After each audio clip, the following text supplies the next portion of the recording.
The Battle of Gettysburg was a pivotal moment in the Civil War. For the South, it represented the end of any hope at waging an offensive war against the North. A popular misconception is that it also ended any hope of England aiding the South. This is incorrect because there was already no hope of England aiding the Confederacy. They had cheaper cotton sources, they didn't see the North as an enemy, and they definitely didn't believe in states' rights. For the North, it solidified the South as an enemy, whereas by many before still didn't necessarily want to fight. Many individuals saw no real reason to attack the South to prevent them from seceding. This changed when the Confederacy invaded the North, threatening those same individuals' homes and property. The Battle of Gettysburg was a direct result of the waning Southern influence on the Mississippi, and as a result, greater difficulty moving troops and goods. Gettysburg was a direct result of General Ulysses S. Grant's sacking of Vicksburg.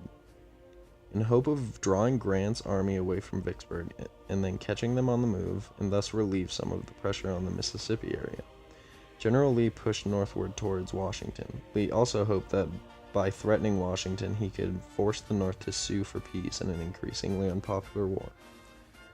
As Lee moved northward, Major General Joseph Hooker's army gave chase because of the political reasons. Hooker was replaced with General Meade.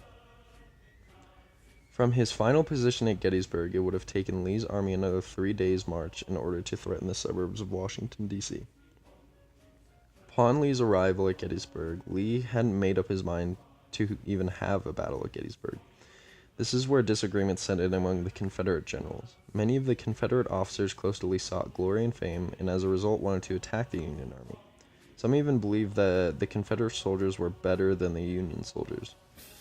A delusion brought on as a result of the Confederates having always fought defensive battles, and thus having always sustained lighter casualties than the Union. General Longstreet was different. Quote unquote. Longstreet wanted to find a defensive position and let the Union Army attack them.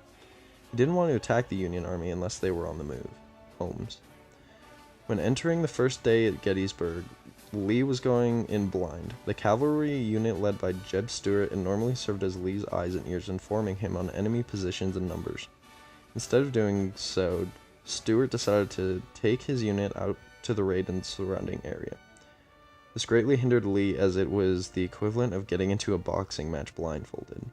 At 7:30 a.m. of July 1st, 1863, Lieutenant Marcellus Jones of the 8th Illinois Volunteer Cavalry fired the first shot of the Battle of Gettysburg. On the first day, the Union dug into defensive positions such as a cemetery ridge, setting the stage for Pickett's suicidal charge later in the battle. Union General John Reynolds took a Confederate bullet to the head, killing him. The ridges to the northwest of the town were initially defended by Cavalry Division under Brigadier General John Buford. Under heavy Confederate attack, the Union forces were pushed off these ridges and back into the fishhook defense position that remained for the rest of the battle. The first day of the battle at Gettysburg served to commit the Union and the Confederate armies to their roles and to entrench the Union Army in its defense positions.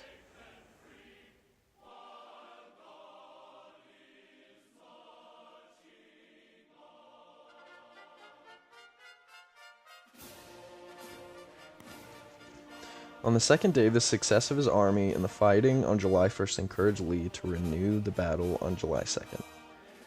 An early morning reconnaissance of the Federal left revealed that their line did not extend as far south as Little Round Top.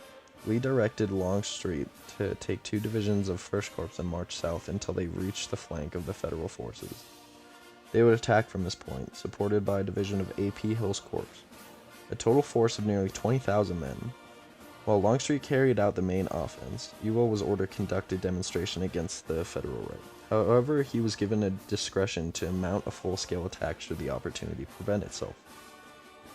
The Federal army was well prepared for Lee's offensive.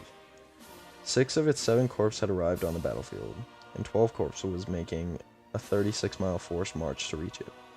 Meade had deployed his army in a fishhook-shaped formation, with the right on Culp's Hill and Cemetery Hill, the center along Cemetery Hill, and the left on the Little Round Top.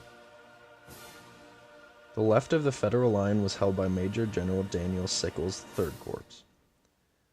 Sickles was dissatisfied with his assigned position In early afternoon, without orders, he advanced his line nearly half a mile west in order to take advantage of the high open ground around a nearby peach orchard. Soon after Sickles took up his new position, Longstreet attacked. 3rd Corps was hard-pressed, and Meade sent 5 Corps and part of 11 Corps to reinforce Sickles in the peach orchard. But after furious fighting, Longstreet's forces broke through, causing Sickles' entire line to collapse.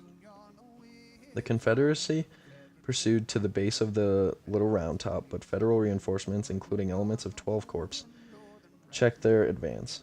Farther north, elements of a division of the Confederate 3rd Corps advanced to the slopes of Cemetery Ridge before they too were forced to retire.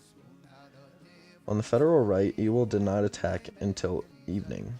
After Longstreet's onslaught had subsided, the effort to storm Cemetery Hill was ultimately unsuccessful. Ewell's attacks were also repulsed at Culp's Hill, although a foothold was gained near the base of the hill.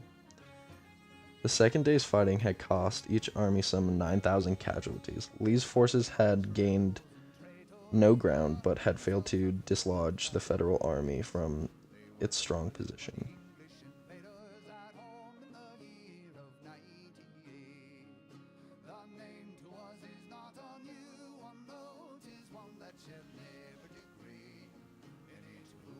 On day 3 of Gettysburg, July 3rd, 1863, fighting resumed on Culp's Hill and cavalry battles raged in both the east and the south.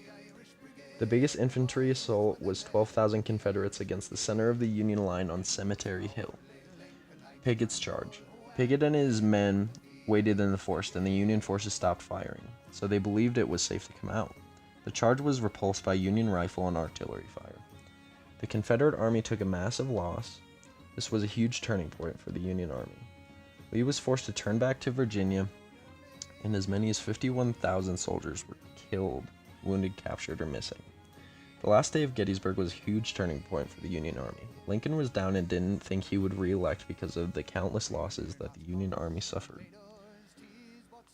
Lee had planned early to win on either the left or the right side, however he failed both directions, and finally decided to go against General Meade's army to go straight down the middle.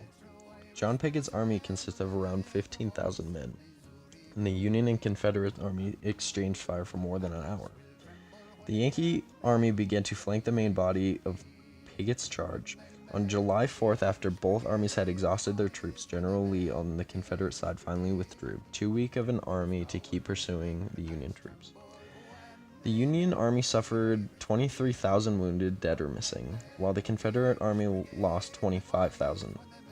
The Gettysburg battle was a major turning point for the Union army. If the Confederates were to have won the battle, things might have turned out much differently. The Battle of Gettysburg really changed my view on how I look on the Civil War. I see it now as a battle between brother and brother. I used to view it as just yet another battle in American history that happened between Americans, but it turns out it was much more than that. The Battle of Gettysburg for me really marked the way that I think both sides really realized that the war had gone on for too long. I think both sides were exhausted from their efforts, and in the end it was not the South's lack of intensity or fight, but the fact that the Union Army was able to keep the supplies going longer. Sadly for the Confederate troops, during Pickett's charge, half of the Confederate Army's troops was left in the battlefield as casualties. At the Gettysburg Museum of History, they have an original cannonball which was recovered from the Emsburg Road. Authentic Native American arrowhead was also found on the Battle of Gettysburg and can be found in the Gettysburg Museum of History.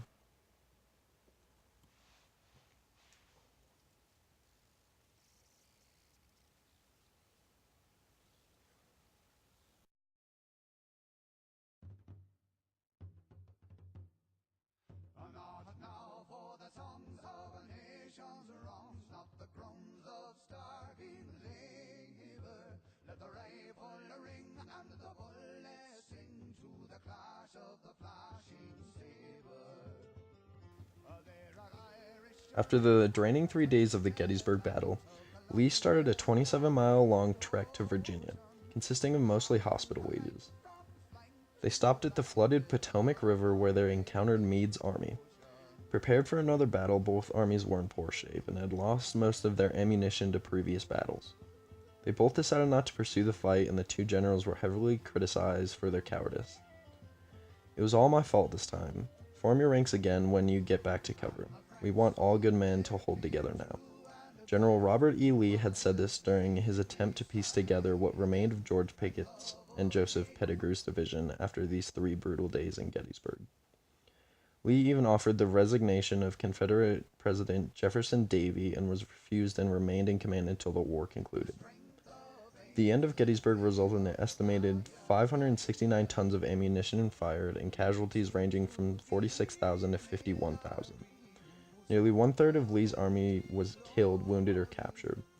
It also resulted in thousands of wounded soldiers left, and responsibility of civilians, homes, and public buildings became hospitals.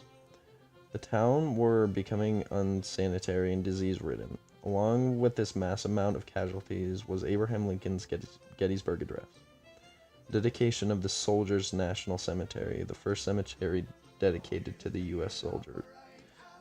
The address speech was short, sweet, and powerful, thus ending the Gettysburg War.